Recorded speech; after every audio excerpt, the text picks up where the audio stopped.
This is DD India and you're watching Express News, a program where we bring you top 100 news of the day. I'm Tanvi Taneja. Let's begin.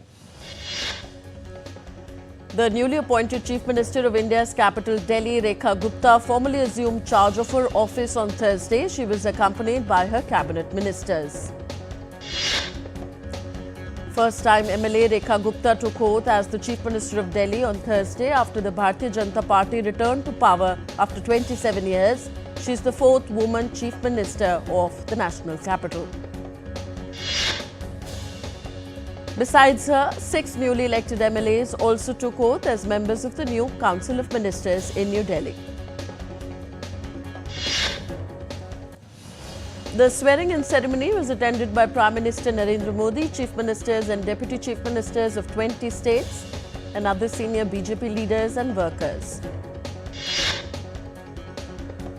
Prime Minister Modi congratulated the newly elected Delhi Chief Minister Rekha Gupta and all the ministers in the New Delhi cabinet, posting photographs of the oath-taking ceremony on social media site X.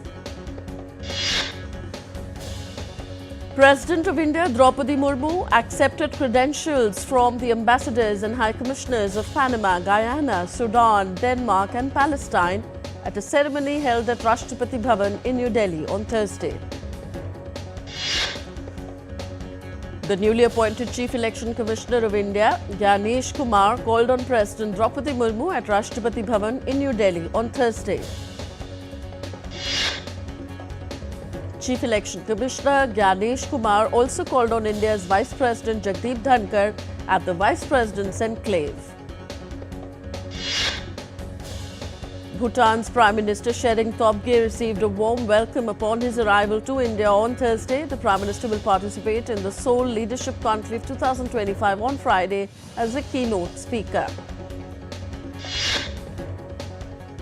India's Home Minister Amit Shah gave away prizes to achievers at the Unity Utsav, which is a 5-day sports and cultural event organized by Assam Rifles in collaboration with Northeast Association for Social Welfare. Addressing the gathering, Amit Shah said that with connectivity, Prime Minister Modi has diminished the distance with the Northeast. The 4-day-long 55th Director General level Border Coordination Conference between India's Border Security Force and Border Guard Bangladesh concluded in New Delhi on Thursday. India's Minister of State for Ports, Shipping and Waterways, Shantanu Thakur, inaugurated the second edition of Green Shipping Conclave 2025 in Mumbai on Thursday. The conclave focuses on addressing climate change and environmental sustainability in the maritime industry. India's Civil Aviation Minister K. Ram Mohan Naidu on Thursday launched electronic personnel license for pilots, making India the second country in the world to implement it for the crew. In a significant display of growing maritime cooperation between India and the United Arab Emirates, the Indian Coast Guard ship Shur has docked in Abu Dhabi for a week-long participation in 2 major defense exhibitions. India's Ministry of Information and Broadcasting has issued an advisory to OTT platforms and self-regulatory bodies of the platforms to ensure strict adherence to India's laws and code of ethics prescribed in information technology. The Ministry of Defence has signed a contract with Bharat Electronics Limited Bengaluru for procurement of 149 software-defined radios for Indian Coast Guard that will enable secure and reliable information sharing, collaboration and situational awareness. India's Ministry of Health and Family Welfare has launched an intensified special NCD screening campaign on Thursday. The initiative aims to achieve 100% screening of all individuals aged 30 years and above for prevalent non-communicable diseases. India's Minister for Tribal Affairs, Jewel Oram, lauded the proactive initiatives of the National Commission for Scheduled Tribes while addressing the gathering at the 22nd Foundation Day celebrations. Tourism Malaysia is participating for the 21st time in the South Asia Travel and Tourism Exchange in New Delhi. The event aims to attract Indian market and promote Malaysia as a preferred tourist destination. Indian equity indices ended lower on the third consecutive session on Thursday. At close, the Sensex was down 203 points to stand at 75,736. And the Nifty was down 20 points to stand at 22,930. Indian rupee ended 28 paise higher at 86 rupees 66 paise against the dollar on Thursday. Futures maturing on the 4th of April was priced at 86,458 rupees per 10 grams on the multi-commodity exchange. Silver futures for 5th of March maturity stood at 97,630 rupees per kilo on the MCX. Global crude oil prices were little changed on Thursday after rising to a near one-week high in the previous session, as an industry report showing a build-up in US crude stockpiles weighed on sentiment. US stock index dipped on Thursday as investors shied away from risk-taking after another bout of tariff threats from US President Donald Trump. Microsoft on Wednesday unveiled a new chip that it said showed quantum computing is years, not decades away. Britain's benchmark index extended declines on Thursday as top healthcare stocks continued to decline on fears of higher US tariffs. Global stocks are trading cautiously on Thursday due to US President Donald Trump's tariff plans, geopolitical worries, and the Federal Reserve's cautious stance. The yen hit its strongest level in over 2 months on Thursday as investors ramped up bets on further rate hikes from the Bank of Japan this year. India's External Affairs Minister Dr. S. Jaishankar is on a 2-day visit to Johannesburg and will participate in the G20 Foreign Ministers meeting. Jaishankar met with Brazil's Foreign Minister Mauro Vieira on Thursday. On the sidelines of the G20 Foreign Ministers meeting, Dr. Jaishankar also met with Singapore's Foreign Minister Vivian Balakrishnan. Both leaders discussed the state of the world and India and Singapore's work in furthering bilateral ties. Hamas on Thursday handed over bodies of 2 youngest captives to Israel. The handover is the first return of dead bodies during the current agreement. The handover of bodies will be followed by the return of 6 living hostages on Saturday in exchange for hundreds more Palestinians. Arab leaders will gather in Saudi Arabia's capital Riyadh on Friday to counter President Donald Trump's plan for US control of Gaza and the expulsion of its inhabitants. Taking to social media site Truth, US President Donald Trump denounced Ukrainian President Volodymyr Zelensky as a dictator on Wednesday. He wrote, "A dictator without elections. Zelensky better move fast or he is not going to have a country left." Spanish Prime Minister Pedro Sanchez will visit Kiev on Monday to reaffirm Spain's support for Ukrainian democracy and President Volodymyr Zelensky. Kremlin spokesman Dmitry Peskov on Thursday confirmed that discussions on a potential Russia-US prisoner swap are back on the agenda. He said that recent talks in Riyadh helped improve relations between the two nations. Maros Sefcovic, Commissioner for Trade and Economic Security for the European Union, has made it clear that it will not back down if Washington moves forward with tariff hikes. South Korea's impeached President Yoon Suk-yeol appeared in a constitutional court on Thursday for his first trial hearing on charges of insurrection in the country's first criminal prosecution of an incumbent leader. Yoon also attended a parallel impeachment trial. French President Emmanuel Macron and British Prime Minister Keir Starmer will visit Washington next week amid other meetings aimed at bringing an end to Russia's war in Ukraine. US Defense Secretary Pete Hegseth has ordered a review of the department's 2026 budget. The plan could slash the defense budget by 8% annually, or some $290 billion within the next 5 years. The US government on Wednesday moved to kill New York's congestion pricing scheme designed to reduce traffic and finance public transport by imposing tolls on drivers in Manhattan. The Metropolitan Transportation Authority in New York on Wednesday sued the Trump administration over its bid to kill congestion pricing program. The United States has designated 8 Latin American criminal and drug trafficking groups as global terrorist organizations. Mexican President Claudia Sheinbaum said that US drone flights over Mexican territory were part of a collaboration with the US government, adding that there was nothing illegal about it. 2 people were killed in a knife attack in a shopping center in the Czech city of Radek Králové on Thursday. Police said that they had detained the attacker. A China Southern Airlines plane arrived in Thailand's Mae Sot on Thursday to fly home hundreds of Chinese nationals found in scam-running compounds on the Thai-Myanmar border.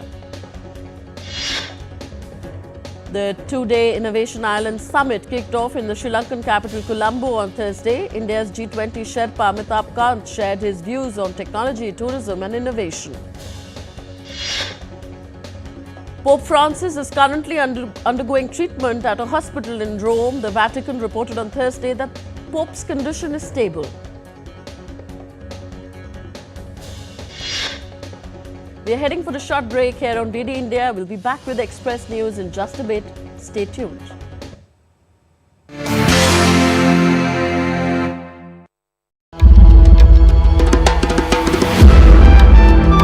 Timeless, boundless and infinite, the essence of faith, the soul of Sanatan culture, from the sacred confluence of Prayag, where divinity descends to earth. Witness the grandeur, the devotion, the magic, world's largest cultural and spiritual gathering, with over 450 million devotees expected to attend.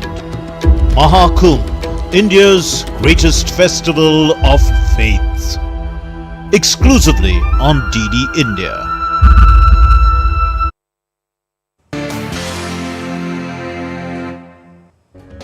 Welcome back. You're watching Express News on DD India. Let's resume. A severe cold snap is gripping west central Texas state in the United States, with temperatures expected to drop to single digits. Extreme weather warnings are in place for the state's west central areas until Thursday. Several flights have been cancelled in Turkey's Istanbul due to heavy snowfall. The Turkish State Meteorological Service forecasted that snowfall will continue for next 4 days, with temperatures falling to -1 degree Celsius. Mount Etna in Italy continues to erupt. Mountain rescue team has warned of dangers for tourists visiting the stunning display of fire and ice. Authorities are monitoring the development of the eruption and issuing warnings or restrictions to ensure safety. Extensive flooding caused severe traffic disruption and forced the closure of several roads in Botswana's capital, Gaborone, on Wednesday. Yellow Mountain in China's Huangshan city bathed in crisp winter sunshine, with a rainbow appearing in the clouds in the valley below. The mountain has become a focal point for tourists. Lahore and Spiti districts of Indian hilly state Himachal Pradesh have transformed into a winter wonderland as it received a fresh spell of snow on Thursday. The capital of Himachal Pradesh, Shimla, also witnessed light to moderate snowfall affecting vehicular movement in the city. Sonmarg town in India's Union Territory Jammu and Kashmir was seen engulfed in a white blanket after it received snowfall on Thursday morning. J&K Srinagar received moderate rainfall in the last 24 hours. India's meteorological department has predicted more rain and snow in higher reaches over the next few days. Parts of India's capital Delhi and nearby NCR received rainfall on Thursday morning, accompanied by strong winds, bringing a noticeable dip in temperature. Hollywood celebrities including Sabrina Carpenter, Chappell Rowan, Charlie XCX and other artists have donated items for an auction with benefits going to local groups helping residents affected by the Los Angeles wildfires. The SS United States, a historic American ocean liner, began its final journey being towed out of Philadelphia, Pennsylvania, where it has been docked since its retirement. The ship is headed to Alabama, where it will be sunk to create an artificial reef, providing a habitat for marine life and a destination for divers. The 14-time champion Samba School Bija Floor is all set to perform at the 2025 edition of Rio's Carnival. A rugged, high-speed, quadruped robot called Lynx, developed in China, has been showing off some of its impressive off-road capabilities, giving it the edge in tough terrain. The dog-like robot, developed by Guangzhou-based tech company, can skillfully navigate complex environments, hopping over a creek, powering down a ski slope, and jumping over boulders with ease. 26th edition of world's largest ice and snow theme park, Ice and Snow World, is being organized in Chinese city of Harbin. Served as a branch venue of the 2025 Asian Winter Games, the theme park has attracted more than 3 million visitors within 2 months after its opening. A free dance class in Vietnam's Hanoi has ignited the passion for dancing in people who are visually impaired. The dance classes help visually impaired individuals to gain confidence and integrate into the community. The Museum of Fine Arts of Turkmenistan, named after the great Sapamurat Turkmenbashi, celebrates its 20th anniversary. In connection with this significant event, as well as in accordance with the International Year of Peace and Trust, a large-scale exhibition, Art, the Language of Peace, was organized. As the Mahakumbh 2025 set to conclude on February 26th, Prayagraj has witnessed a massive influx of pilgrims over the past 4 days, with their numbers surpassing 10 million. The largest tribe of India's northeastern state of Assam, the Mising, celebrated the Ali Ali Ligong festival in Jorhat on the first Wednesday of the month of Phagun. Ali Ali Ligong festival is deeply rooted in agricultural traditions that mark the beginning of the sowing season and has been observed by the Mising community since ancient times. Ben Stiller, William Dafoe, Goldie Hawn, Sterling K. Brown and Joe Alwyn, Lily Rose Depp, Anna de Armas and Connie Nielsen have been announced as presenters at the 97th Academy Awards. US composer Adrian Quesada's track Like a Bird has been nominated for Best Song as part of the soundtrack to prison drama Sing Sing in the 97th Academy Awards. Quesada says the nomination is still kind of surreal.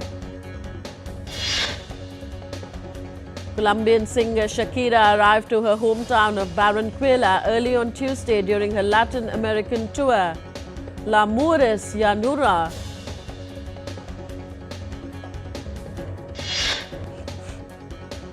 British actors Tom Hiddleston and Hayley Atwell are back in the West End, starring as Benedict and Beatrice in William Shakespeare's comedy Much Ado About Nothing. The highly anticipated second season of HBO's critically acclaimed drama series The Last of Us is set to premiere on April 13th. South Korean director Bong Joon-ho said that his new film, Mickey 17, starring British actor Robert Pattinson highlights the resilience of ordinary people against the powerful authoritarianism. Lady Gaga has unveiled officially the track list for her highly anticipated 7th studio album Mayhem, which marks a return to her pop roots.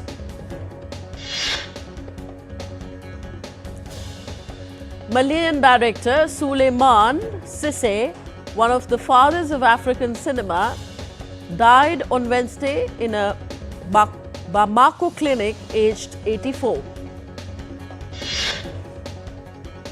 Makers of the upcoming historical film The Pride of Bharat, Chhatrapati Shivaji Maharaj unveiled its first post against Bangladesh at the Dubai International Stadium. After winning the toss and opting to bat first, Bangladesh set a target of 229 runs for India. Tawheed Hridoy smashed a century against India in Dubai, becoming the 9th player to score 100 in the debut innings at the Champions Trophy. Pakistan suffered a major blow ahead of its high-stake Champions Trophy 2025 clash against India as opening batter Fakhar Zaman has been ruled out due to an injury. In the in the WPL, Delhi Capitals secured 7-wicket victory in a final over thriller against the UP Warriors in the Women's Premier League at Kotambi Stadium on Wednesday. Spain's High Court found former head coach Luis Rubiales guilty of kissing Jenny Hermoso without consent, ordered to pay over $10,000 in penalty. Kylian Mbappe struck a brilliant hat-trick for Champions League holders Real Madrid in a 3-1 win over Manchester City on Wednesday. Lionel Messi helped Inter Miami edge past Sporting Kansas City 1-0 in the weather-delayed CONCACAF Champions Cup first leg clash on Wednesday. Defender Ryan Flamingo scored an extra-time goal to give PSV Eindhoven a 3-1 home win in the second leg of the Champions League playoff against Juventus. Top seed Carlos Alcaraz withstood a charge from qualifier Luca Nardi for a 6-1, 4-6, 6-3 victory in the second round of the Qatar Open in Doha on Wednesday. Second seed Alex de Minaur moved into the last 8 of the Qatar Open, overcoming Botswana Zandskoop 6-4, 6-4. Now he will face Andrei Rublev in the quarterfinals. In Qatar Open, India's Rohan Bopanna and his Portuguese partner Nuno Borges will take on Julian Cash and Lloyd Glasspool in the men's doubles quarterfinals. FIH Pro League, the Indian men bounced back from defeat to register a hard-fought 1-0 win against Germany in Bhubaneswar on Wednesday. After a tightly contested 4 quarters, Spain emerged victorious over India 1-0 in the FIH Women's Hockey Pro League in Bhubaneswar on Wednesday. And finally, in table tennis, Shrija Akula claimed a win on the opening day of the Asian Cup tournament in China. Shrija defeated Qatar's Aya Mohammed 3-0 in her women's singles group match. So that's it in this edition of Express News on DD India. Hope you enjoyed watching our show. Thanks for tuning in. Namaskar.